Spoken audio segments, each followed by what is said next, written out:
लाख जीव यमनित प्रति खाई और महा अपर बल काल कसाई।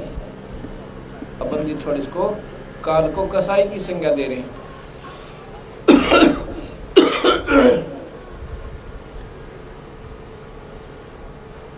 लाख जीव यम माने काल, नित प्रति खाई और महा अपर बल काल कसाई।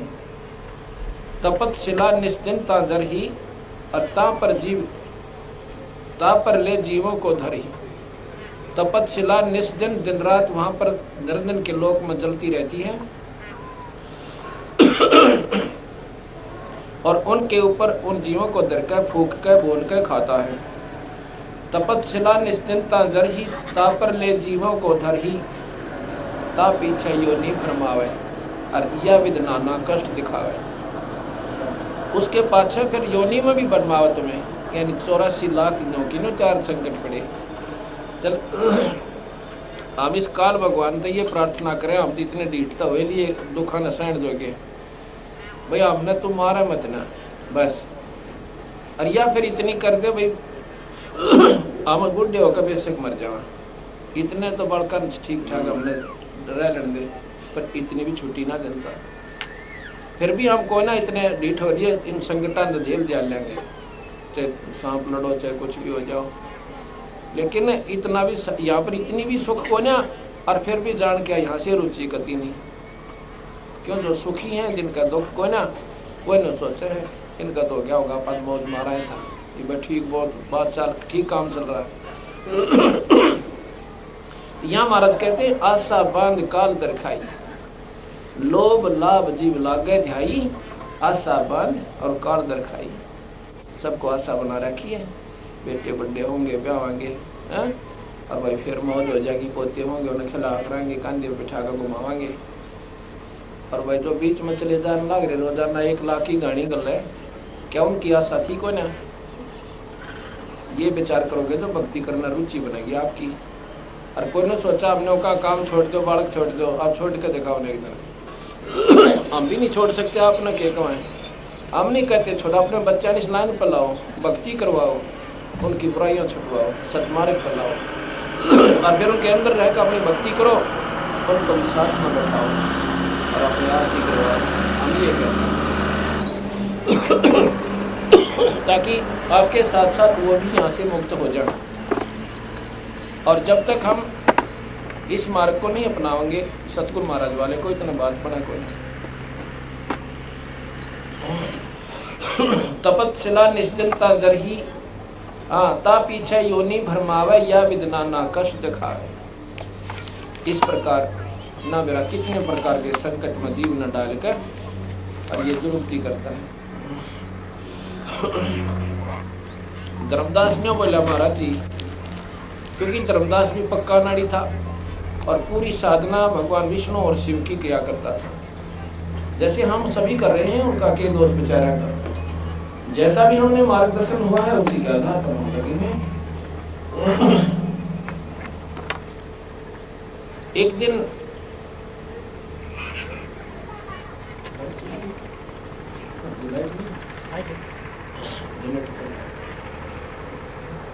इस प्रकार कबीर साहब ने,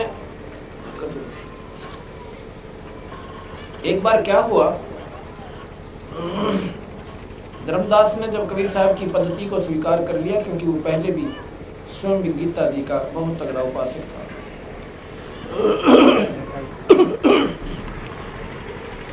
हम भी गीता जी पढ़ा करते। मैं छोटी सी गीता जी एक सरलार्थ की छोटे छोटे अक्षरों में अपने साथ रखता था, जो पढ़ा करता था और उसमें पढ़ते थे, देखा करते बड़े ध्यान से और पढ़ पढ़ कर आंखों में पानी आया करता था।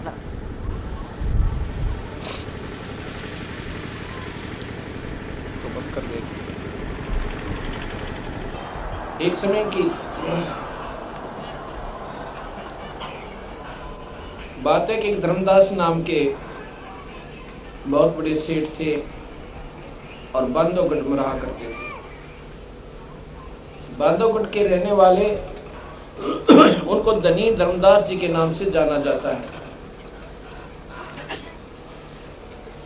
इतने सेठ बताते हैं उनको इतना पैसा था उनके माता पिता के पास कि बांधवगढ़ नरेश को कभी किसी कारण से धन की आवश्यकता होती तो धर्मदास के माता पिता और स्वयं धर्मदास से वो वित्तीय सहायता लिया करते थे। ये राजा को बिना ब्याज के पैसा देते थे और कुछ वैसे भी दे दिया करती थी। इतना पैसा होते हुए भी परमात्मा में विशेष आस्था का होना इससे सिद्ध होता है कि वो पुण्य आत्मा गणी थी, परमात्मा में श्रद्धा बहुत ज्यादा थी। बांधवगढ़ से मथुरा लगभग 800 किलोमीटर पड़ती है और कच्चे रास्ते होते थे। इतने बड़े बड़े पहाड़ और नो पर उनको किसी को ऊपर चढ़ गए, कुआं तड़े उतर गए, ऐसे चढ़ती वो पहाड़ियां हैं। इतने बड़े बड़े नाले हैं, उनमें बरसात के दिनों में आदमी का किसी प्रकार भी पार नहीं हो सकते थे। अगर बारिश आ जाता है वहां पर बैठना पड़ता था उनको एक एक दो दो दिन, फिर वो खाली जल्दी हो जाते हैं। फिर उनमें से निकल कर और बेचारा मथुरा में पहुंचा भगवान कृष्ण को ढूंढ खातर। भगवान कृष्ण की प्राप्ति के लिए वही धर्मदास जी और मथुरा में आया, लेकिन वो था पुण्यात्मा, ज्यादा श्रद्धा गनी थी भगवान में और सच्ची लो लगन थी। तो कबीर साहब ने अपनी हंसात्मा को बांधने के लिए वहां पर एक महात्मा का साधु का रूप बनाया, जिंदा रूप में। जिंदा कैसे होते हैं संत? ऊपर टोपा हो से लंबा लंबा चौचदार, वैसे ही अपना महात्मा तो अपनी चद्दर का बना लेते हैं, लंबे छोटे टोपा भी बना लेते हैं। मुसलमानों के अंदर वो महात्मा ज्यादा होते हैं, काला सा बाना, ऊपर का काला फराक सा। वहां जाके धर्मदास से कहने लगा, भाई धर्मदास ने क्या कर रखा, बढ़िया तरह जमीन लीप कर और उसके ऊपर शास्त्र रख के भगवान कृष्ण की, विष्णु जी की मूर्ति लेकर उसको धूप दीप उसको तिलक किया, उसके कपड़े बदले, नवाई, फिर अपना गीता जी के कुछ श्लोक पढ़े, कुछ रामायण के पढ़े और फिर अपना शांति से बैठे। और भगवान कबीर साहब उस नादान की नादान साधना को देख रहे। यदि सीधा जाकर कह दे भगवान कबीर साहब के भाई ये नादान नहीं कर रहा तो ये साधना तेरी गलत है, तो मतलब सुने भी बोला धर्मदास। कबीर साहब कहने लगे, हे महाराज जी आप तो पूरे पहुंचे हुए महापुरुष नजर आते हो। कहा की बात से भाई कि मैं तो घना भ्रम भटक लिया और मुझे आज तक ठीक मार्ग नहीं मिल पाया। ये परमात्मा के प्यारे हंस मुझे रास्ता बता दो, भाई किस प्रकार परमात्मा प्राप्ति होती है ताकि मेरा आत्म कल्याण हो जाए। अब धर्मदास जी ने जितना बेरा था ने बोला, जी बताऊं? कहा कि 68 तीर्थ कर ले और गीता जी का पाठ करो, राम कृष्ण का जाप करो, एकादशी का व्रत करो, भाई स्वर्ग प्राप्ति हो जाएगी। कबीर साहब कहने लगे, वाह जी वाह, बहुत बढ़िया बात बताई। पर एक बात बता, ये स्वर्ग है क्या चीज? इस स्वर्ग में हम कितने दिन रह सकते हैं? अग्नि वो तो अपने पुण्यों के आधार पर प्राणी रहेगा, कोई 20 वर्ष, कोई 30 वर्ष, कोई 100 वर्ष, कोई 10 वर्ष, कोई 2 वर्ष, और पुण्य क्षीण हो जाएंगे। फिर कहाँ जाओगे धर्मदास जी? अग्नि फिर व्रत मंडल में आना पड़ेगा, या तो कोई साधना मत लगी तो ठीक है। ये साधना हमने तेरी को बढ़िया लगी ना भाई, आगे तेरी सलाह तो कर भाई। कि जन्म हुआ मनुष्य का, फिर भक्ति की, स्वर्ग पहुंच गए, स्वर्ग में खा कर अपने पुण्यों को नरक हो गया, और नरक के बाद फिर 84 का देना पूरा। और बात सुन, 68 तीर्थ में आप जाओगे, तेरे से पहले तो वहां पर बहुत गणे जीव, मछलियां, मेंढक, कछुए, वो तो भगत जी उसमें पहले विद्यमान थे। यदि उस तीर्थ स्थल पर नहाने से, जल में नहाने से वो मुक्त होते तो धर्मदास वो तो तीर्थ पहला विमान में बैठे पाते वहां पर। आप तो एक दिन नहाओगे, पुनः 24 घंटे रहना उसमें। अब बात स्वीकार तो कर ले समन, पर यो घैसा पेटा डर और रह जाए बाकी में। एक बात बता बच्चों, महात्मा जी आप कहते हो हम जीव हिंसा कोई नहीं करते, हक नहीं करते। काफी समझा कि यह तेरी नादानी से, हक अपना काम करें तो नौका गीता जी से भी कुछ नहीं होता, नाराज होकर। और महाराज ने बताया कि रामकृष्ण से ऊपर एक और परम शक्ति है जिसका तो बेरा भी कोई ना। नाराज हो गया और अगले दिन क्या करता महाराज जी, अंतर्ध्यान हो गए। अंतर्ध्यान होना अचानक गुप्त हो जाना बैठे बैठे सामने से। धर्मदास जी ने सोचा भाई था तो फरिश्ता है कोई, करते नहीं गलती, पर यो मन अहंकारी इतना हो जाता है कि स्वीकार नहीं करता सच्चाई को भी कई दिन में मानने से।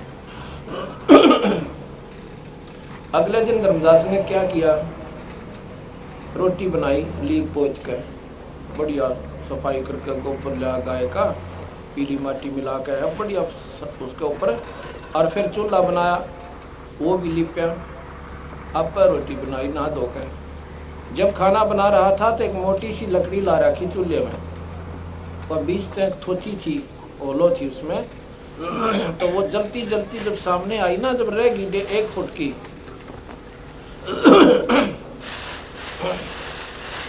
उसने देखा कि उसके आखिरी सिरे पर उस थोचे स्थान में तक इतनी चीटियां निकले और अंडे मुंह दे रही,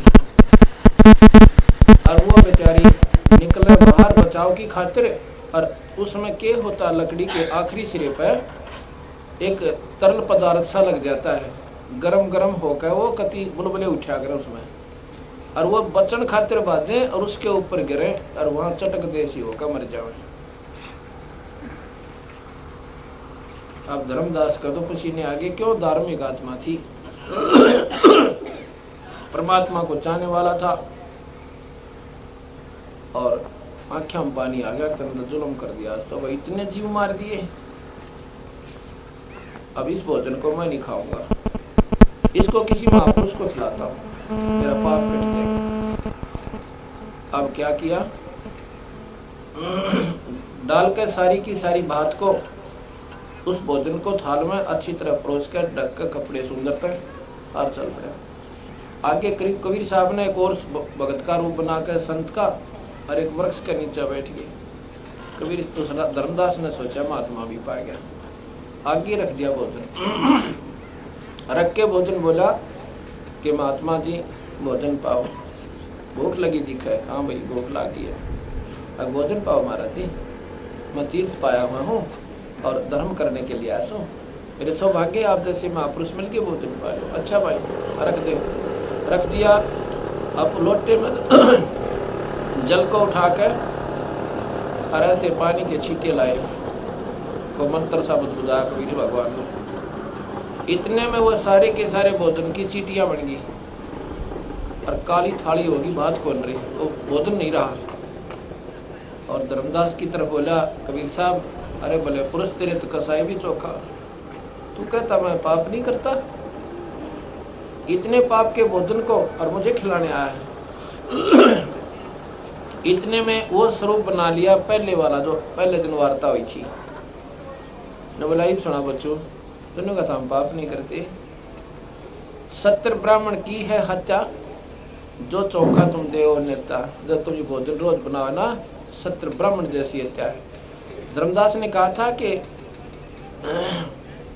हम जीव हिंसा नहीं करते, और ब्राह्मण ब्रह्म हत्या जिसको कहते हैं, ब्राह्मण की हत्या यानी संत को जो मार दे उसके पाप की गणना कोई ना। अर्थ कहते हैं तो 70 ब्राह्मण की है हत्या, जो चौका तुम दे और लेता। ब्राह्मण से सत्ता जो हुई और जब स्नान करे तो सोई। पानी में नाव ना, इसमें जीव जंतुओं से पतले पतले छोटे छोटे और इतने जीव मारता है। 1000 ब्राह्मण जैसी हत्या तेरे एक गोत्य बनती है और बड़ा फल तीर्थ नाम से मुक्ति पाऊंगा। अब जच की वह बात, क्योंकि आंखों के सामने इतना जुल्म कर दिया। तो पैर पकड़ के ने बोला भगवान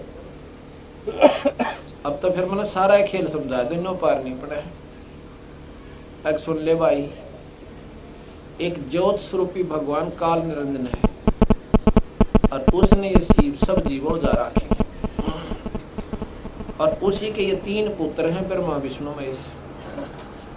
और ये इनकी माँ से सेना वाली 8 भुजा वाली। इसको श्राप लगा हुआ ज्योत निरंजन सनातन भगवान को। इसकी कोई भी संज्ञा कर लो आप, इसको निरंकार कह लो, इसको भाई सनातन परमात्मा को ब्रह्म कहो, ये वही ज्योत निरंजन है। इसको ज्योत स्वरूपी निरंजन भी शास्त्रों में लिखा हुआ है। तो बीरा और ये तीनों इसके पुत्रों को 3 लोक दे रखे हैं। इसमें जन्म और मरण, बूचड़ खाना और स्वर्ग और नरक। 1 लाख की गाड़ी रोज गला है। उठा के देख लो सारे, एक दिन का इतिहास सारी रिपोर्ट लो वर्ल्ड की, 1 लाख से बढ़ेंगे घटे को आदमी और बहन और भाई, छोटे छोटे बालक भी उनमें और बूढ़े भी जवान भी। पर फिर भी आंख नहीं खुलती धर्मदास स्त्री ने बोला जी थोड़ी थोड़ी तक खुले हैं, पर एक बात समझ में नहीं आती। अब क्या आपकी बात मैं सारी मान लेता हूँ, कैसे कि एक बात बताओ, हम जो ये आरती आदि करते हैं, पुण्य करते हैं, धर्म करते हैं, जैसे समागम आदि करवा कर, क्या इससे कोई पुण्य नहीं होता? ये हमें मुक्त नहीं करेगा, नहीं करेगा, लेकिन लाभ है। कैसे? जैसे आप कहीं कथा पढ़ते हो, सुनते हो, आत्मा में नम्रता आती है, हृदय नरम होता, अंतःकरण के मैल हटते हैं, और धर्म करते हो तो आपकी अंतःकरण में दया प्रवेश होती है। ये साधन है इस अंतःकरण को, ये कठिन जो हो रहा है इसको नरम करने के।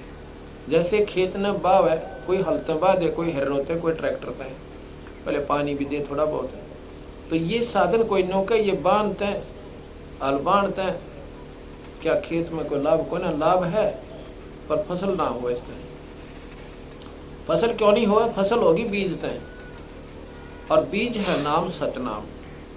बीज बीज में अंतर है। ग्वार बोओगे तो ग्वार लगेगा, किकर बोओगे किकर ही होगी, आम बीजोगे आम ही होगा। अब जो सत्संग, सेवा, कथा सुनना, ये सभी को नरम बनाती है और भक्ति करने के तरफ प्रेरणा देती है। लेकिन भाई जब लग बीज नहीं बोगा, इसमें कुछ भी ना हुआ। अब शास्त्र को कितना पढ़ ले, आपको लाभ कति नहीं। कति नहीं का मतलब ये नहीं है अगर उसमें बीज ना बोया और गीता जी ने 100 रुपये पढ़ के, 1000 रुपये पढ़ के, रामायण जी को पढ़ के आप चले गए, मर गए, और उसमें गुरु बनाया कोई नहीं, नाम उस रूपी बीज बोया नहीं, तो कुछ भी नहीं करे आपने। अलबा कहते 100 बाद अल जमीन को, और बो मत ना तन्यो कहेंगे कुछ भी ना करे भाई, वह खाम का खूब आयत और करी। तो बीज एक नाम ऐसा है, वो अपना छुटकारा है।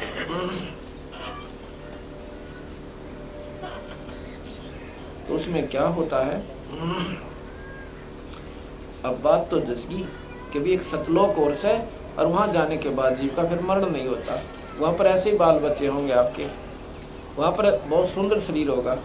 ये कच्चा शरीर है और इसमें हम कितना प्यार से अपने बच्चे और बहन भाइयों में, लेकिन शाम का भरोसा भी कोई नहीं। और वहां पर इतना इससे ज्यादा मोह होगा और फिर मरण ना हुए, वहाँ तो निश्चिंत हो जाओगे, ना राग है, ना द्वेष, ना बंटवारा की तरह, वहाँ तो सब एक रस है। अब सारे बान भाई आप यहाँ आए हो, 1 मिनट डटो यहाँ पे, थारा कोई रोला नहीं बनेगा, बनी बनाई रोटी मिलेगी, भगवान की चर्चा मिलेगी, ना कोई बंटवारा, जिसने जहाँ जगह मिल गई वहीं सोगे।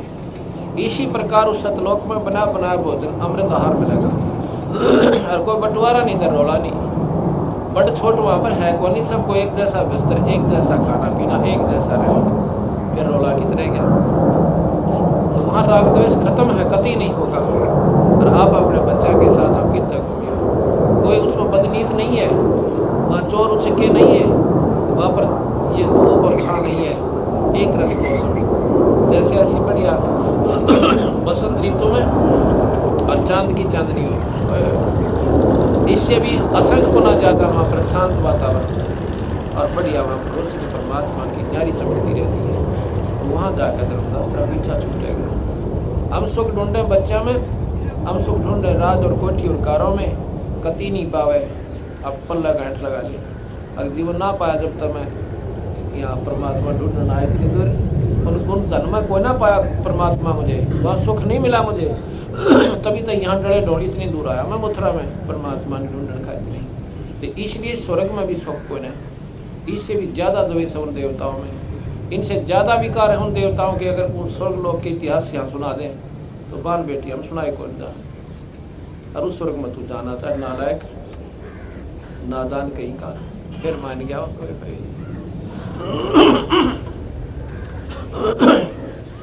ज्ञान सुना दे विधि बता दे, ओ मेरा कल्याण भक्त में अर्ज करूं। ज्ञान सुना दे विधि बता दे, ओ मेरा कल्याण भक्त में। धर्मदास जब न्यों बोला 68 तीर्थ नाऊंगा, धर्मदास जब न्यों बोला 68 तीर्थ नाऊंगा। गीता जी का पाठ करती हूँ इस विध मुक्ति पाऊंगा, गीता जी का पाठ करती हूँ इस विध मुक्ति पाऊंगा। राम कृष्ण के गुण गाऊंगा, मिल स्वर्ग में स्थान भक्त में अर्ज करूं। ज्ञान सुना दे विधि बता दे, ओ मेरा कल्याण भक्त में।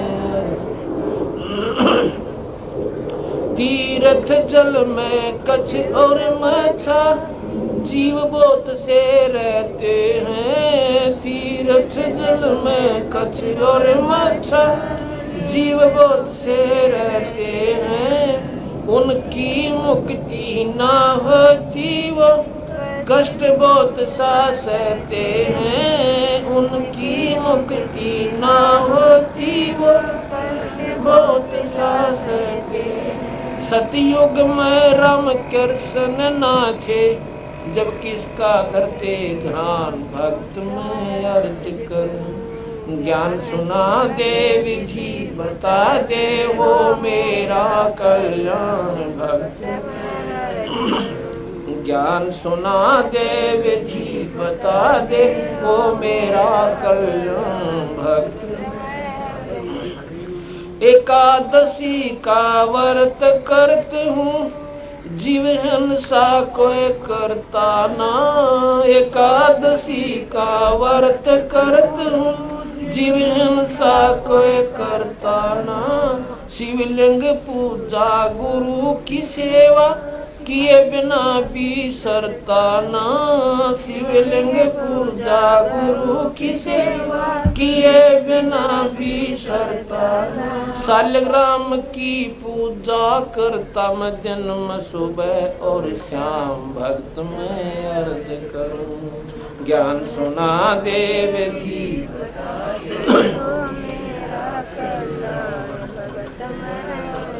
ज्ञान सुना दे विधि बता दे, वो मेरा कल्याण भक्त में।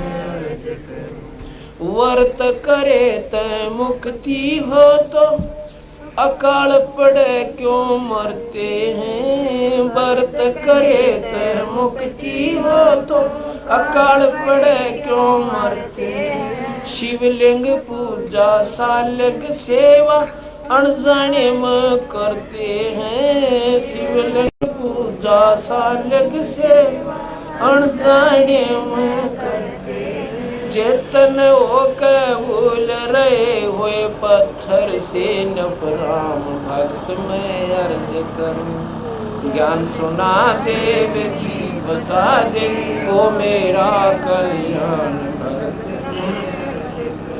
ज्ञान सुना दे विधि बता दे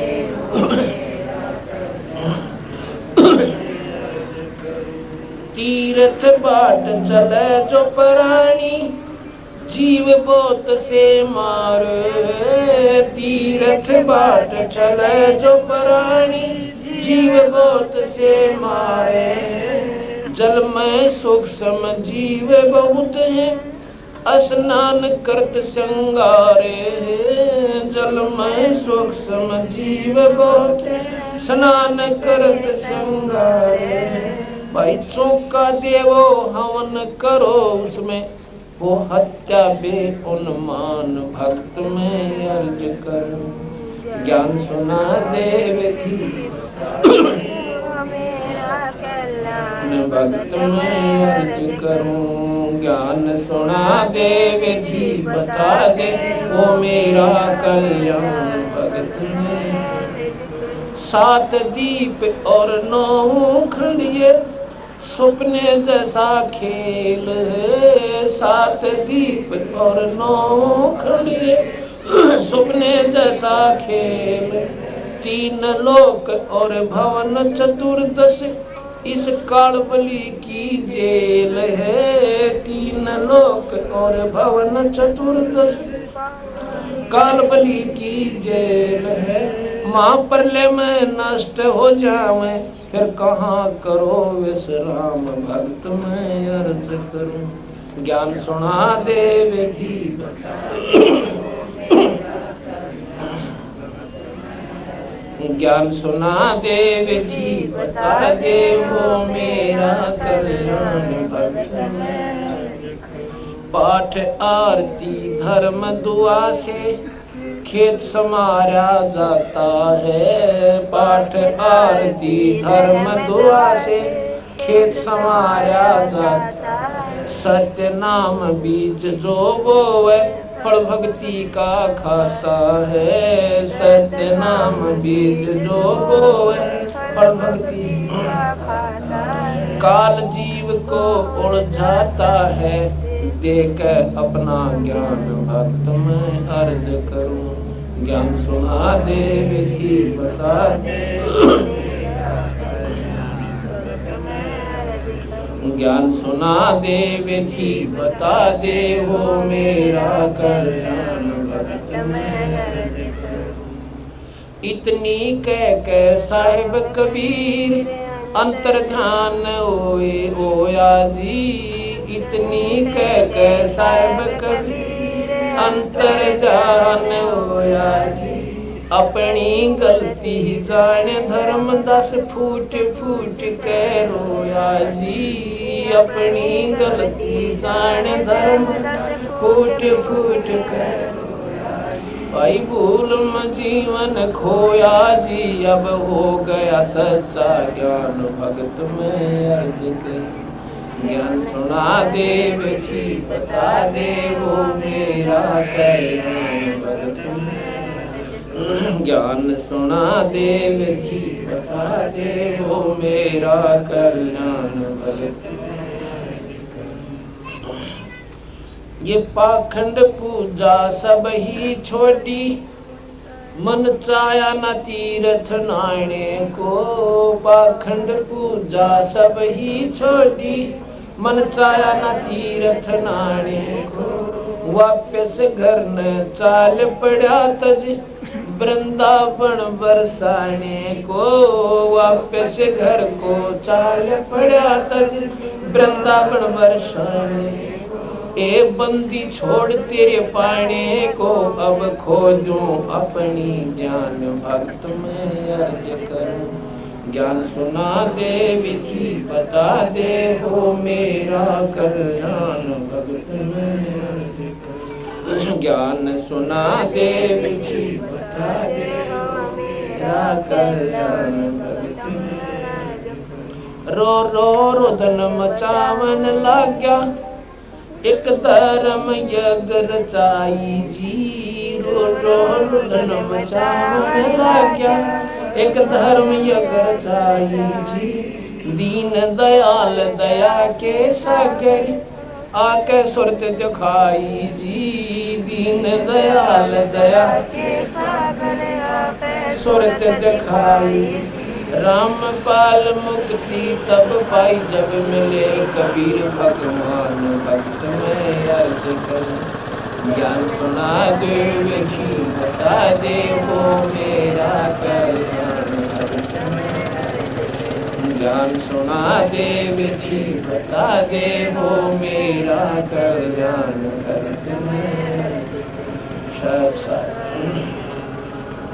अब धर्मदास जी को बता, धर्मदास जो पूजा तू कर रहा भाई, ये पारण की दशा को आगे तेरी सलाह जैसा तेरा मन माने कर लेना। लेकिन वो फिर भी वकील बन गया, तो बंदी छोड़ने के गिरा, अंतर ध्यान हो गया, बस एकदम गायब हो गया। अब फिर लग गया टक्कर मार कर रोन। अब देख नादान तने चाड़ा पैट दिया। परमात्मा आगे बैठे, अन्यों पता लग गया कि नादान साधना कर रहा है, और फिर भी अलोक लादना छूटी। ने बोला महाराज जी मन तक गुरु भी बना रखा है। वो कौन है? रूपदास जी। ठीक है भाई, वो भी गुरु तेरे है, पर कौन गुरुवंत काम ना चाले? क्यों नहीं चाले? क्योंकि वो प्राइमरी तक के टीचर हैं, और उन टीचरों को त्यागना पड़ेगा, आगे जाना पड़ेगा। इब्नों के गुरु के छूटे से कई तो ऐसी बहन भाई मिले हमने, बहन यूं के कि हमारा अमान्यों के हमारे तो गुरु छोड़ दिया, ऐसा मेरा पति छोड़ दिया। गुरु बदल लिया, ऐसा पति बदल लिया। इन नादाना की बुद्धि ने कहाँ हटाए? पति का दर्जा अपना है, और गुरु का दर्जा पिता समान हो से, और एक वैद्य के तुल्य होता है। वैद्य से दवाई ना लगे तुरंत छोड़ देना चाहिए, मरना उसके बारे में आगे तड़प के बेशक वैद्य बदलो ना तो मर के देखो किसी का आगे कौन सा डटेगा, डॉक्टर दो रहे, या तो फिर आपने इस मार्ग का बेरा को ना।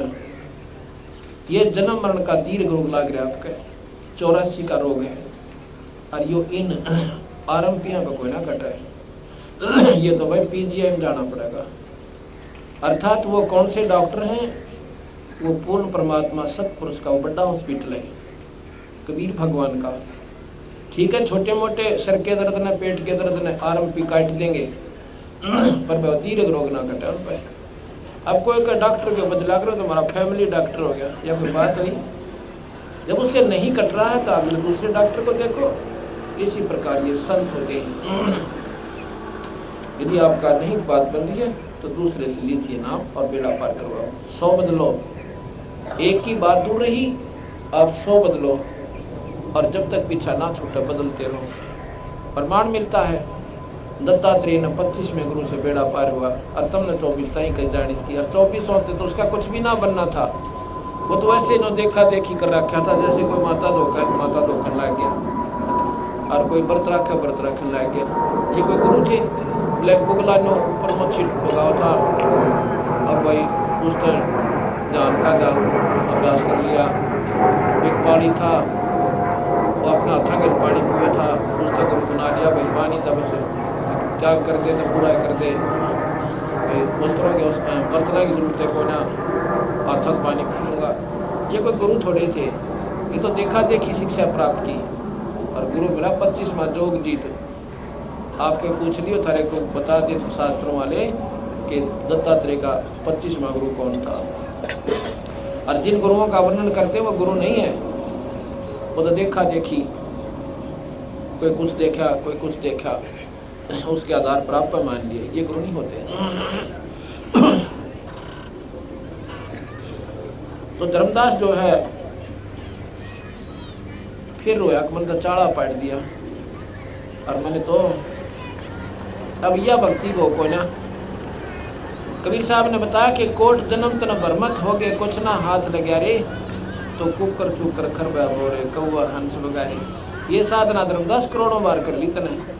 स्वर्ग तक गया, कमाई खाई, उल्टा आ गया, गधा बना, कुत्ता बना, सुअर बना, 84 होगी।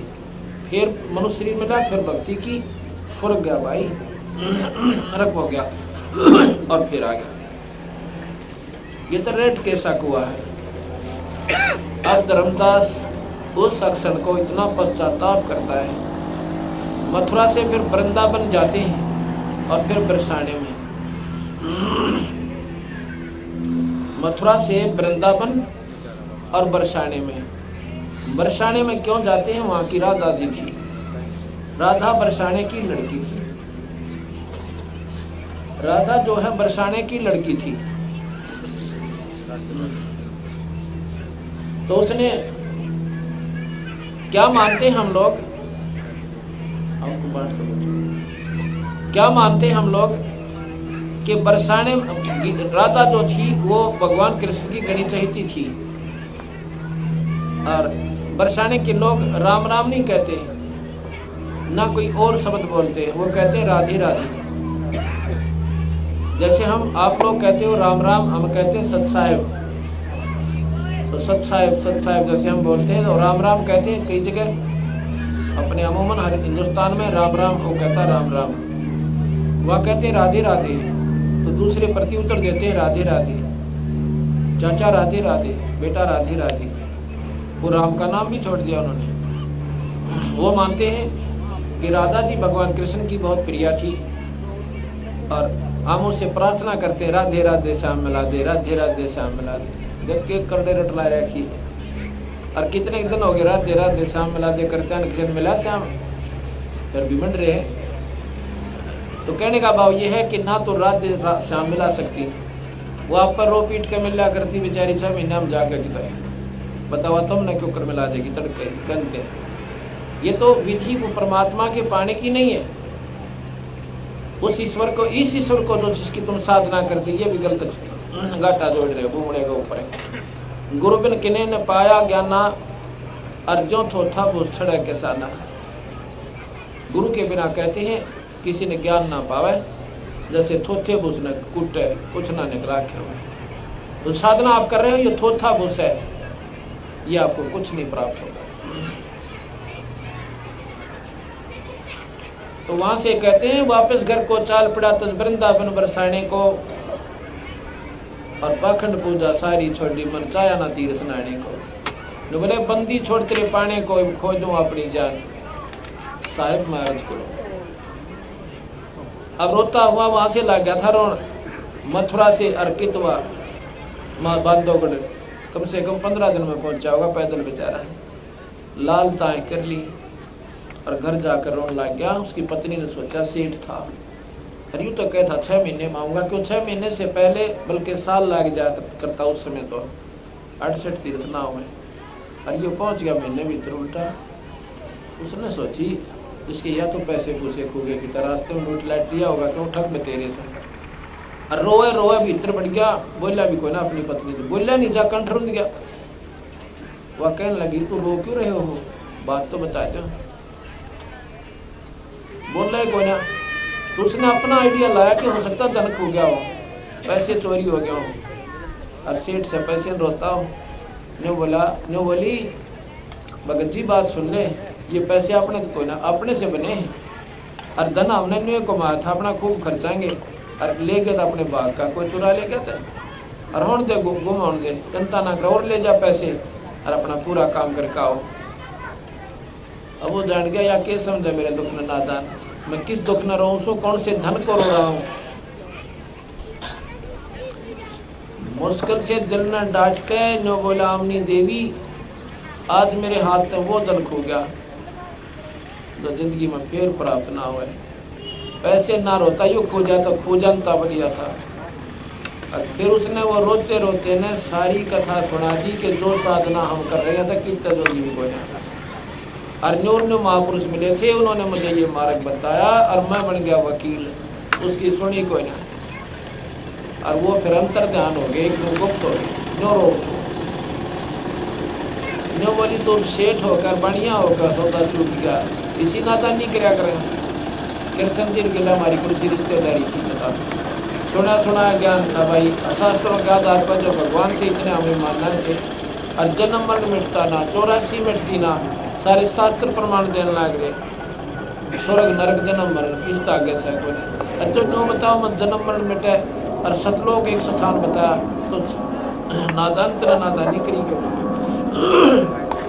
नो बोला न्यू करो शोर के मां करो कि जिंदगी में पहली बार सौदा चुक्या हूँ आपने अपनी पत्नी को अपनी नाम से उसका 6 महीने तक वो सेठ ऐसे हुआ जो कर बालक रोया करे याद आ जाए बात जब रोने लग जाए काम करे फिर रोने लग जाए सूख का कभी काटा हो गया और खावा बस मरता हुआ है रोटी खाली खाली ना सारा दुख को पड़ा रहे एक 6 महीने सोदी देता बंदी छोड़ भगवान कबीर साहब उसकी पत्नी माँ कहे बोले कि भगती नो बता दूं तो तू मर लेगा ऐसे नहीं जी सकते आप और तेरे मरते मैं मरूंगी बताता ना मैं भी खोई अब तू रोए गिला मेरी कर्जा पाटन हो यार ऐसे बात तो बता दे न्यू बता उस भगवान ने कुछ तो कहा होगा हम कहाँ मिलते हैं न्यू बोले वह न्यू तक कह रहे थे कि कोई संत समागम होता है वहाँ मैं हाजिर होता हूँ प्रत्यक्ष या अप्रत्यक्ष रूप और प्रत्यक्ष भी होता हूँ अवश्य आता हूँ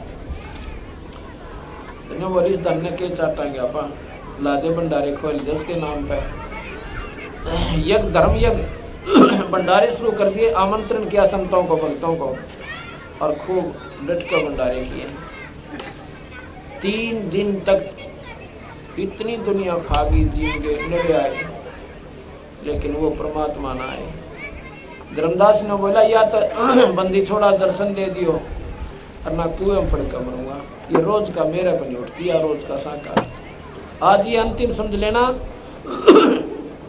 इन सब भक्तों को विदा करके और जेरे कुएं में पड़ूंगा महाराज जी को ढूंढा भी नहीं गवाना या पक्की सोच लेना इतना कहकर वो चल पड़े इतने में 5-7 भक्तजन रहते थे वो कबीर भगवान एक दूर सी वृक्ष के नीचे बैठ के उसी रूप में और धर्मदास का दृष्टि अब पे खींची बंदी छोड़ने वो तो रोज था कभी इधर देखा था कभी प्रकट हो जाए कितना क्यों वो देख रहे थे उसकी लीला रोता रोता कभी इधर देखा कभी ऊपर न देखा कभी तड़े न देखा कभी आकाश में बैठे हो महाराज जी वो तो मालिक है कुल कितना देखा वृक्ष के नीचे छोड़ कर सब वहां पर और वहां भाग गया और चरना में पड़ गए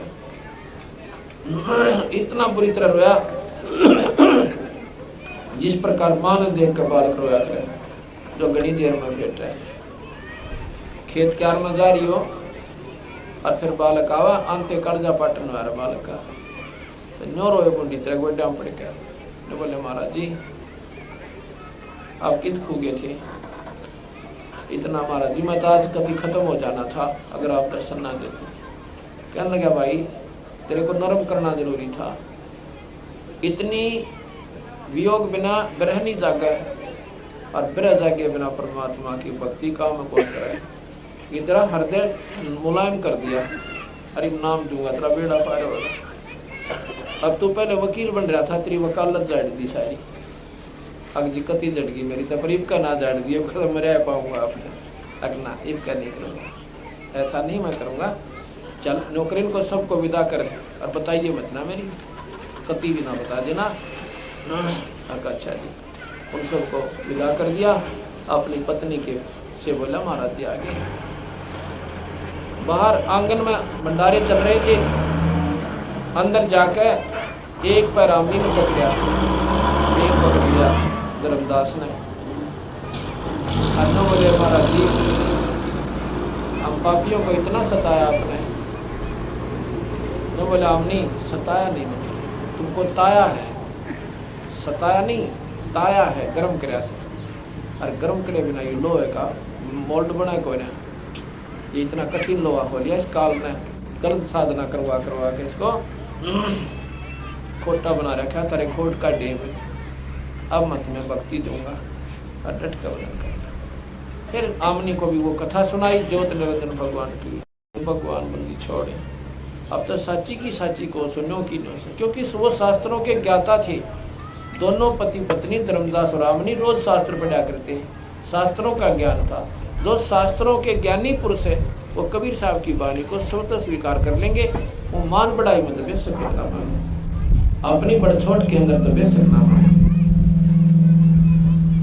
लेकिन बंदी छोड़ की बात को न स्वीकार करना पड़ेगा, क्योंकि ये सच्चाई से परिपूर्ण है, इनमें कोई झूठ कपट नहीं है।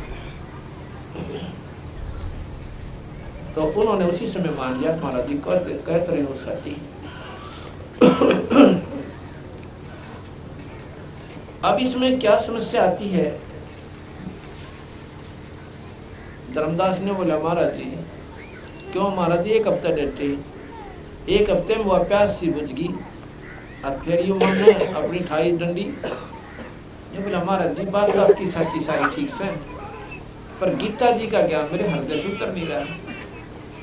उसमें तो भगवान ने कमाल कर रखा, कलम तोड़ रखी सर। बोला धर्मदास भाई तो वो इन्हों क्या करें, शायद कुत्ते की पूछड़, इतना समझा लिया फिर भी तेरे समझ में नहीं आती। कुत्ते की पूछड़ को कहते हैं 12 वर्ष तक नड़की में रखा पो के बास नड़ी में, और काटी जो नो की नहीं हुई, सोचा था ना सीधी हुई पावा की, पर भाई इतना बेबी फिर तू कहाँ बोल रहा है। अकना जी मैं आपकी बात में झूठ नहीं करता, पर गीता जी का ज्ञान हृदय से उतरता कोई ना, क्यों गणित पढ़ लिया ना जान, इसलिए कबीर साहब कहने लगे भाई एक बात बता दे धर्मदास कहा जी, ये गीता जी कब लिखी गई थी। अजी आपने कोई ना बेरा अकबर पुरुषमान पढ़ आदमी मन गीता जी संस्कृत में क्यों करा, तो बताते दे जब क्यों कर पढ़ी जा सया, इसमें क्या लिख रखा भगवान ने, कहाँ लिखी गई थी, के कारण हो गया था, कैसे लिखा गया, वो तो जानी जानते पर उसे बौड़ी बूझ के मुंह को आना चाहते। उसने कहा कि महाराज जी ऐसा है ना, कौरव पांडवों आपस में भाई थे, अच्छा चाचा ताऊ के, और कौरवों ने पांडवों को राज देने से मना कर दिया, राज का हिस्सा आधा आधा बंटवारा करें। और भाई भगवान कृष्ण 3-4 बार गए शांति दूत बन गए, 3-4 बार, और ये समझाने के लिए कि दुर्योधन जुल्म हो जाएगा, युद्ध ना करो, देखिए छोटे छोटे मासूम बालक मारे जाएंगे, और भाई तुमने कुछ भी हासिल ना होगा।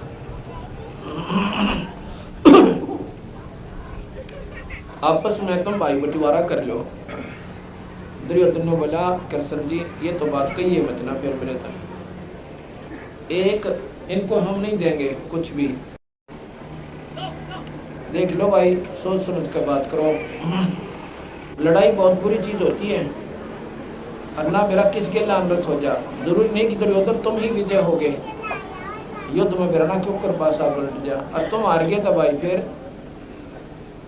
कैसे हार जाएंगे, 101 तो मेरे भाई, और कर्ण भीष्म पितामह द्रोणाचार्य जैसे मेरे साथ रहे, फूक कर दर देंगे सारा ने, ये 5 पांडव।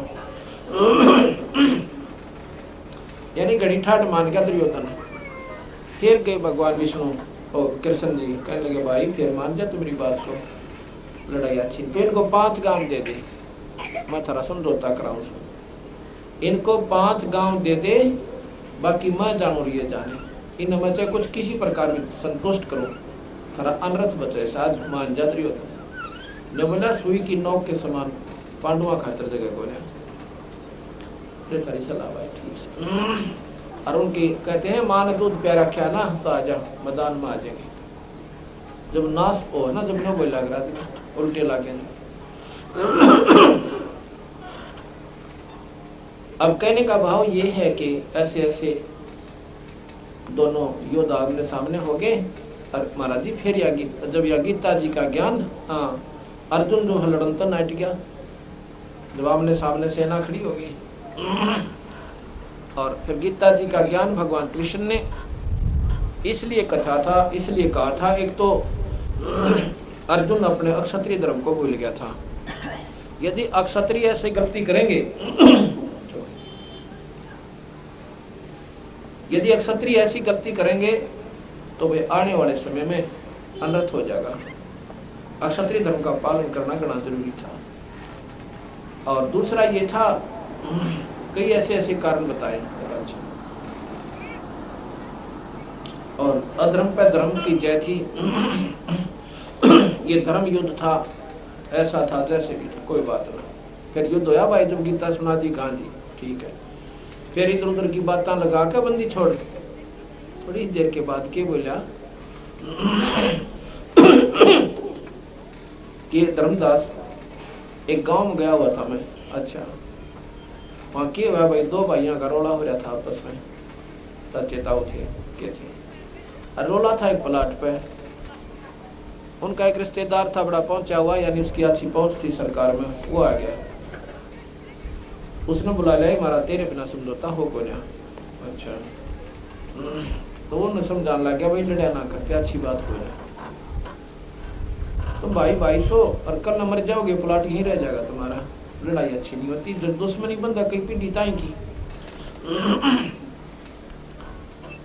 फिर क्या हुआ, कहने लगा अभी कति नहीं माने, ने बोले हम तो बस ठीक है, कदर शरह फुटेंगे हमारे तो ऐसे कौन देवा। तो वो कहने लगा फिर क्या होता है। तो धर्मदास फिर वो आपस में लड़ना तैयार हो गए, दोनों भाई लाठी ठा ले।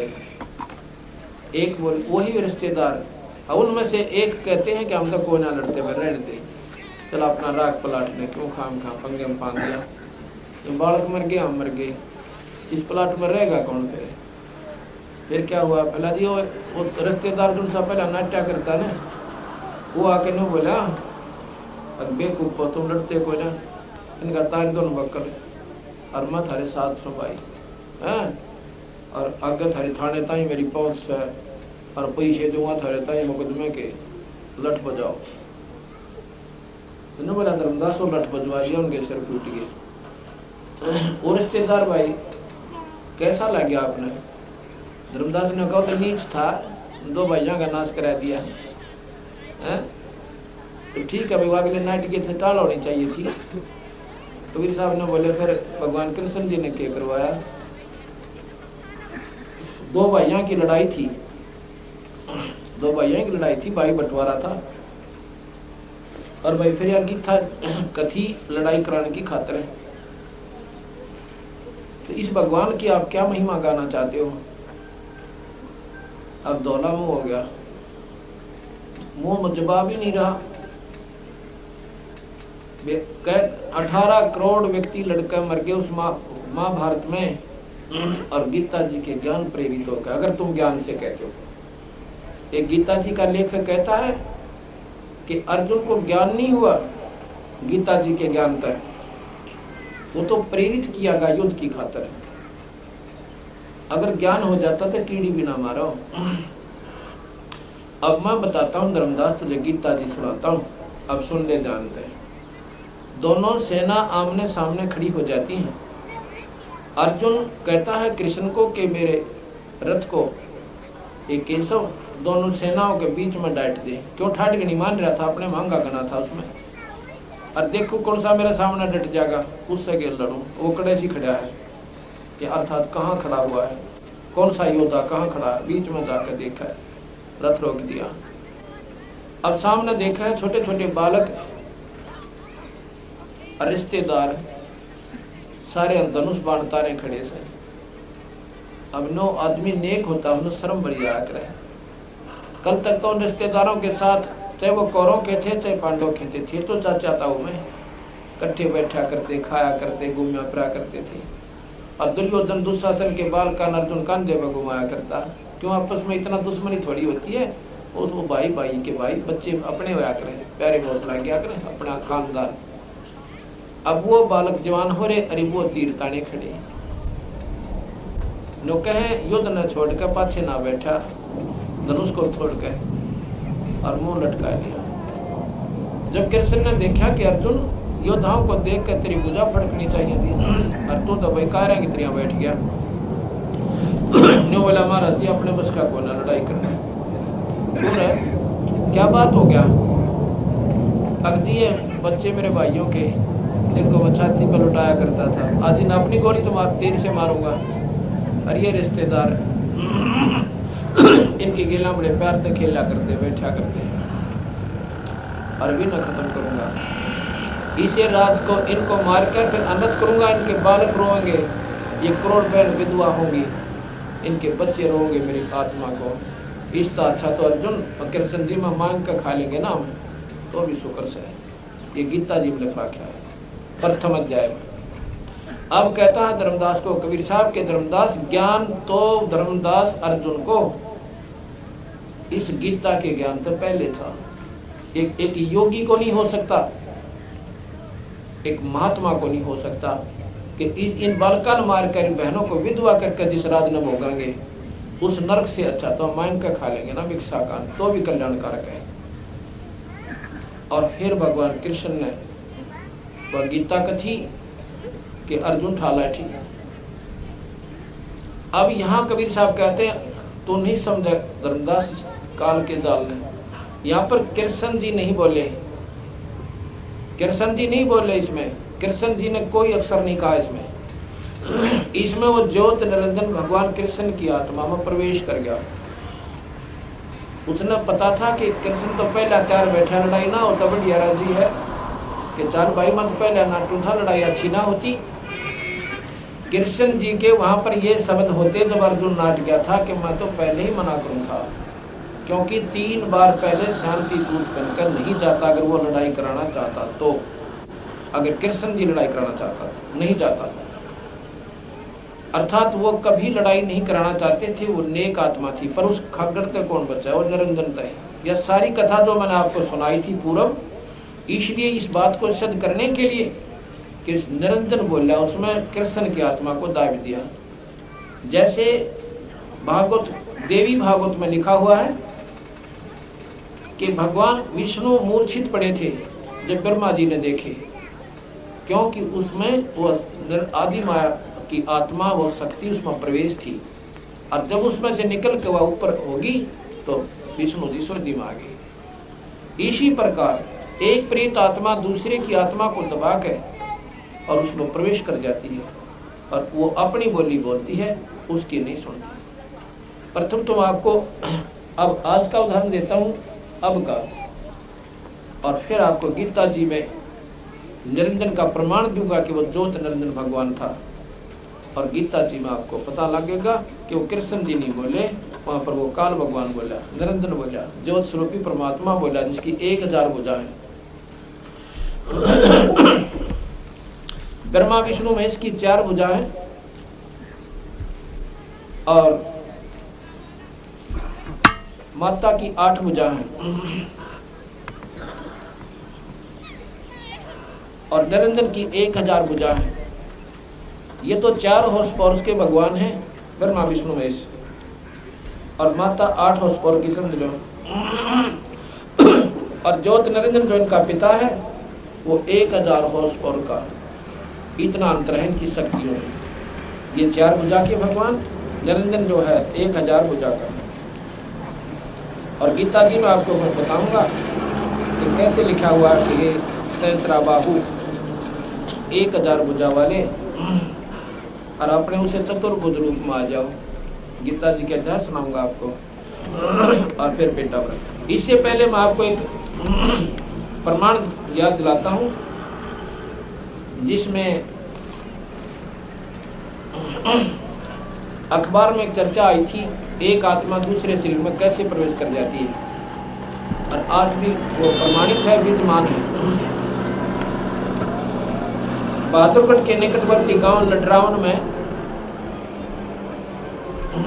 ये 21 मई 1999 नव भारत टाइम्स से सह आभार, ये उसका कटिंग है।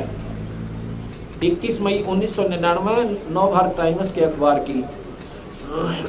इसमें ये एक लड़की दिखाई देती है, ये जो मेरे हाथ के उंगली के पास है, ये इसकी मम्मी है, इधर इसका पिता है।